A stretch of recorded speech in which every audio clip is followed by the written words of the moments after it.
tired and really sad. Now I'm here. And I have my paper with me, as usual. Okay, so I'm talking about the recent Warcraft film, so this is going to contain spoilers, I'm not going to apologise. There's going to be a bit of yelling, maybe, and I'm going to try and talk as fast as possible, because try as I might, I can't get this below 2,300 words. So I need to announce my bias first, before you hear this from me. So firstly, my two best friends completely love this game, and I've spent loads of time listening to them tell me about how great it is and all the lore and explaining really, really convoluted plot. And secondly, I really like Hearthstone, so I've got a very sort of weird tangential relationship to WoW. And then this guy is Duncan Jones. I'm a huge fan of David Bowie. I see him as my son. No one will ever change this view of him for me, so I feel extremely protective of everything he does. And so yeah, there's him and John Boyega, they are my sons. And yeah, just so you know, this is originally 4,000 words long. As you all know, if you know anything about the film Warcraft, you will know that it got absolutely butchered by a lot of critics. And what I'm basically going to argue is that a lot of that was unjustified, because there's nothing that makes me want to rant more than seeing something that I think is unfair. And to me, a lot of film reviewers seem to have already decided that the film would be shit. And even if it then goes on to do quite well, which Warcraft did, I think it's the best-selling game film so far. And so I was just reading all these reviews and going, just give it a chance. It felt like snobbery a bit to me. It felt like after all the other terrible game films, they were like, this is a defunct genre, which is not true. I believe in game films. So there are a few main criticisms that kept coming up. So the first one was characterization. People were like, oh, I couldn't tell the characters apart, they're all the same. Everyone was just running at each other and yelling. And yeah, there's a lot of yelling and running. And it's got a very generous ensemble, and there are a lot of races to get used to in a limited amount of time. But as someone who took at least 4 episodes of Game of Thrones to differentiate between Robb Stark, Theon Greyjoy, and Jon Snow, I didn't find it that hard to follow. For a while I thought there was like a 4th Stark, male Stark, but I was just confusing them all with each other. But yeah, so bear in mind, I only have a very passing knowledge of each of these characters. There are more characters than this. There's so many more. But I've narrowed it down to these people because these are the people who do the most things. I'm going to tell you.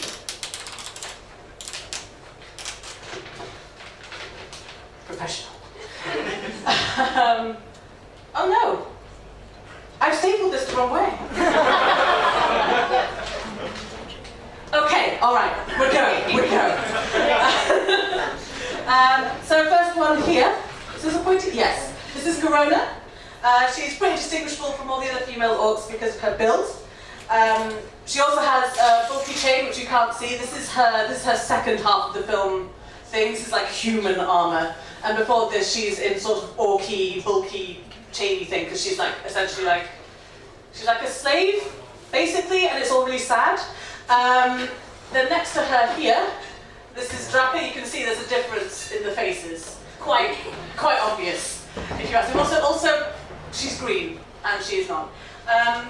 She's the only other female orc that we spent any time with. And I'd just like to note that the film opens with a sustained shot of Draka and her. I don't know if orcs have husbands and wives, and her partner Duratan, who is down here. Very sexy voice that man has, which was really conflicting. So yeah, there's a really long sustained shot of the orc couple for the first 5 minutes, and they're like joking around. It's really quite sweet. So I feel like you can't say that they're introduced with no fanfare or anything. So yes, so Duratan here has a really unique hairstyle among all the orcs, and like I said, sexy voice. Then you've got Gul'dan.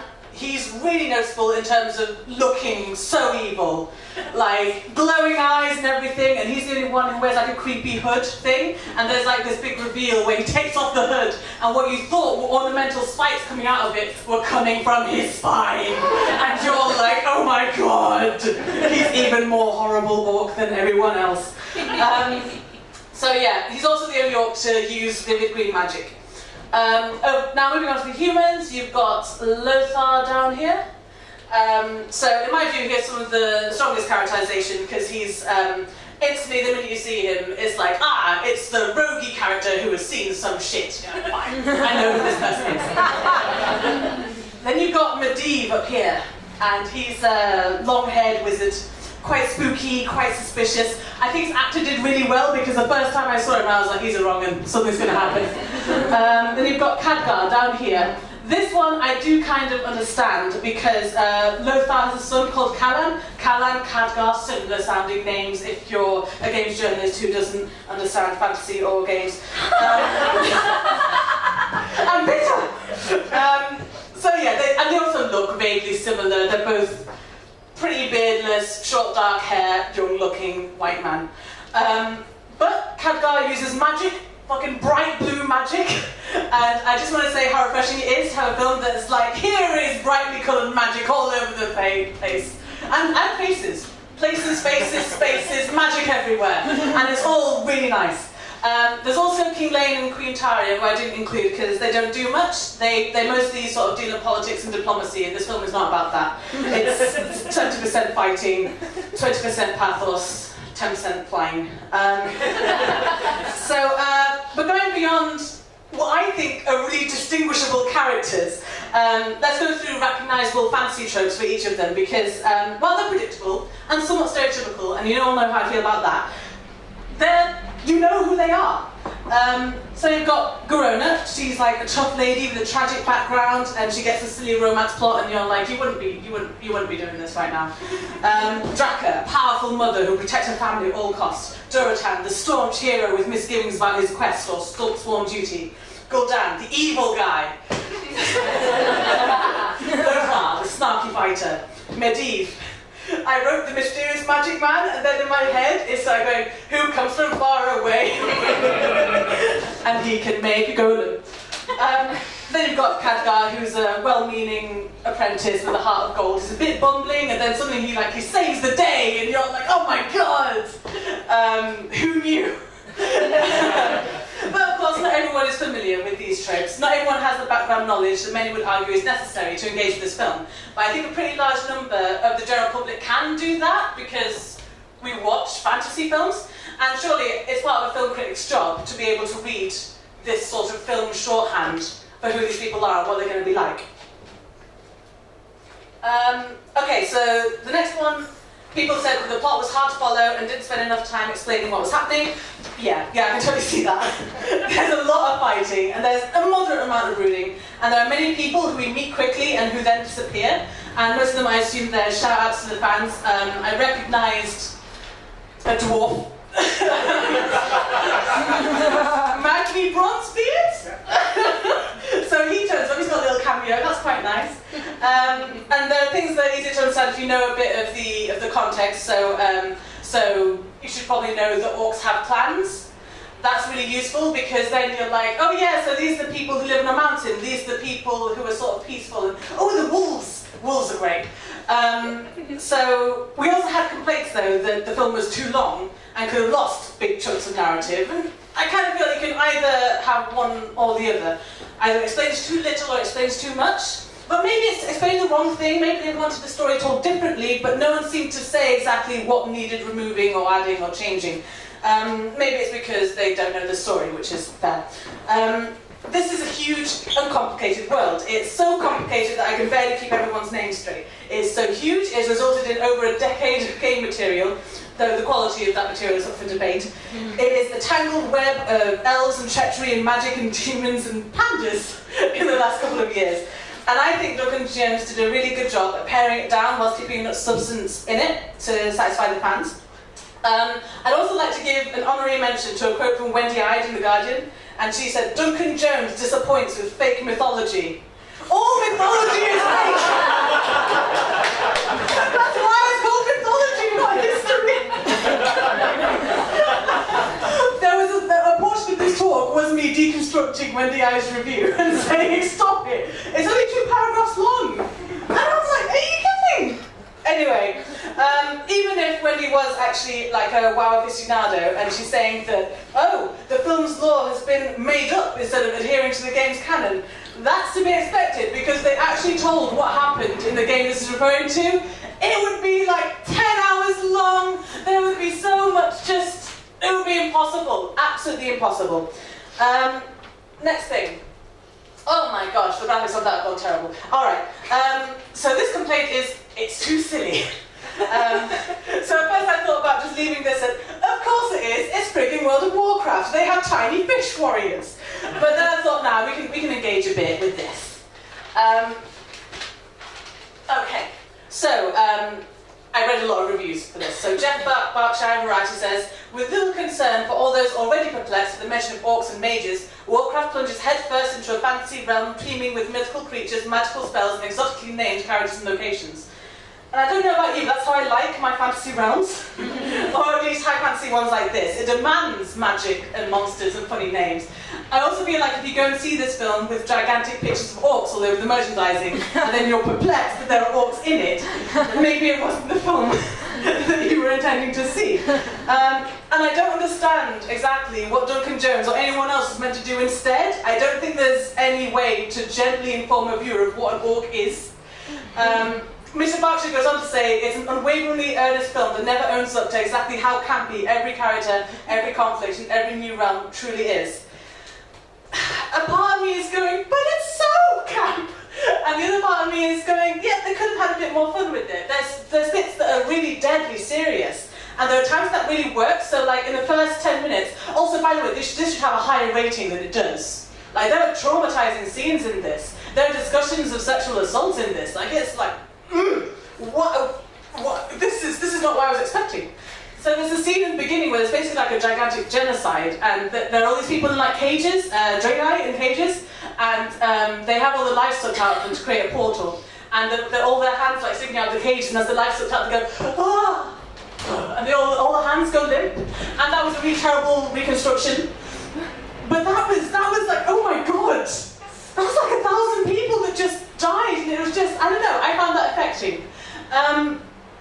Anyway, not every film has to be another Guardians of the Galaxy, basically. Not every film has to have as much fun, though of course it's better when there is, but like, you can't expect it from everything.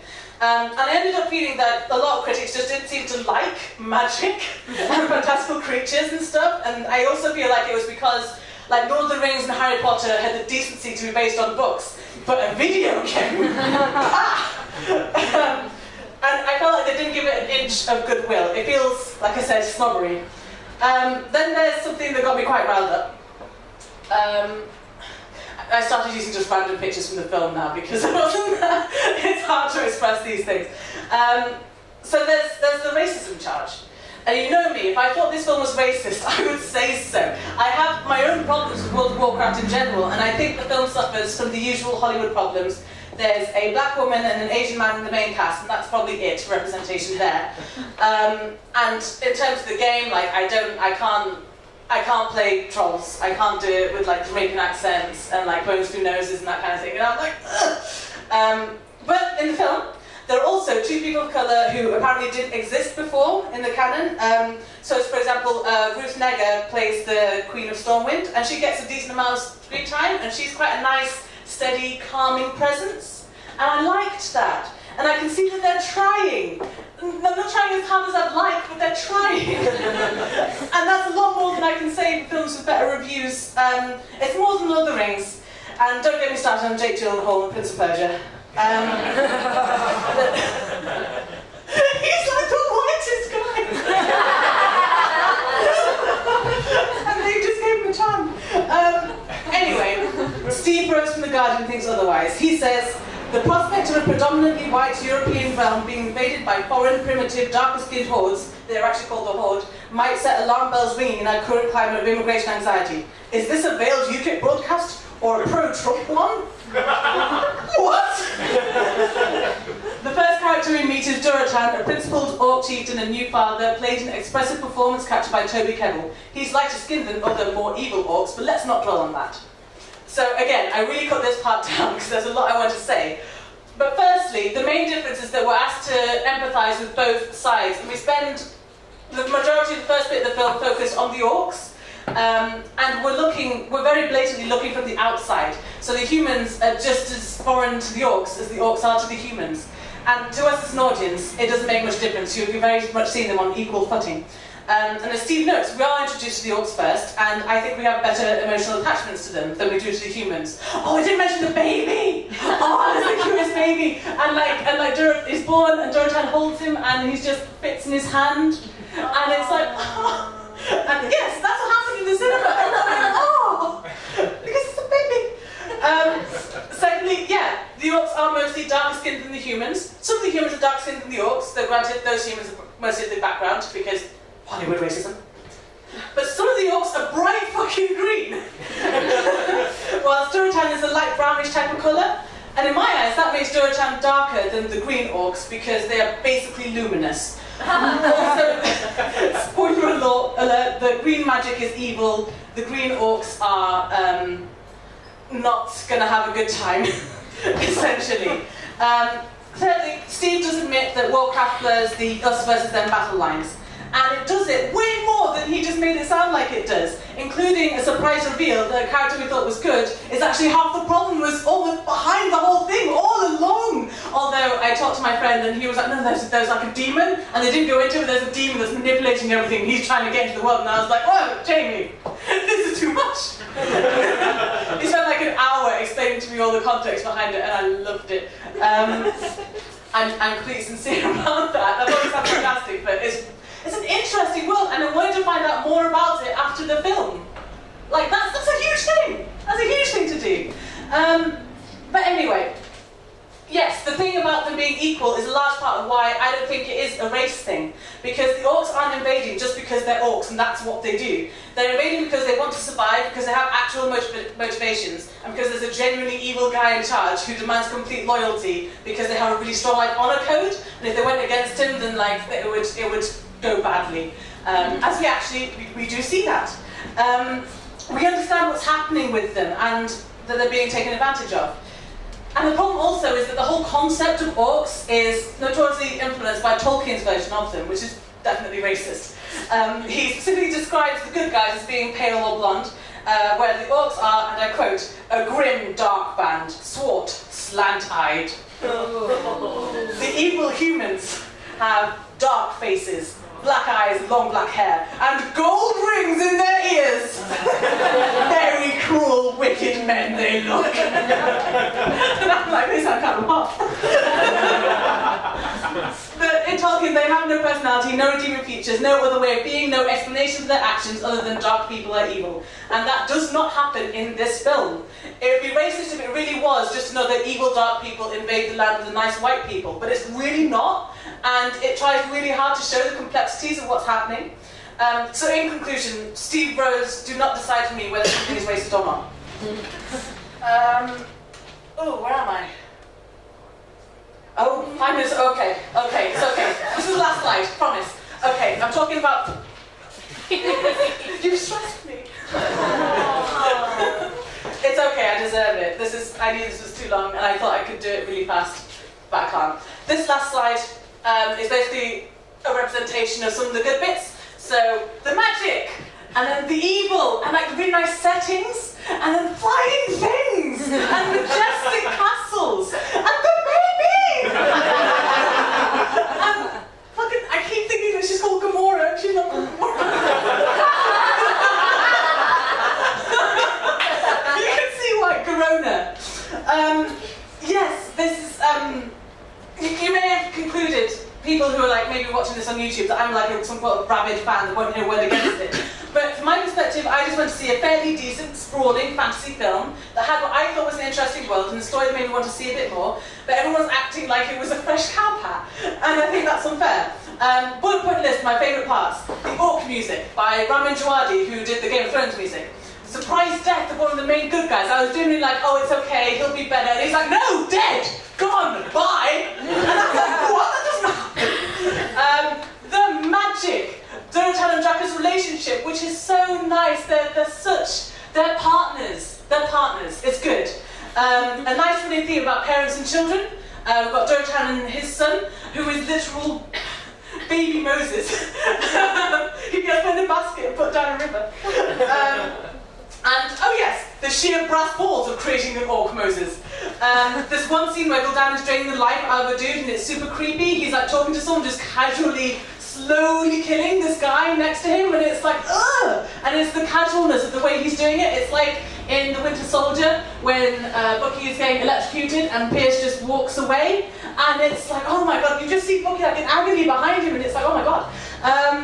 Then there's the murdering of the Jonai, which I spoke about at the start, which is really traumatic. Medivh being attractively creepy.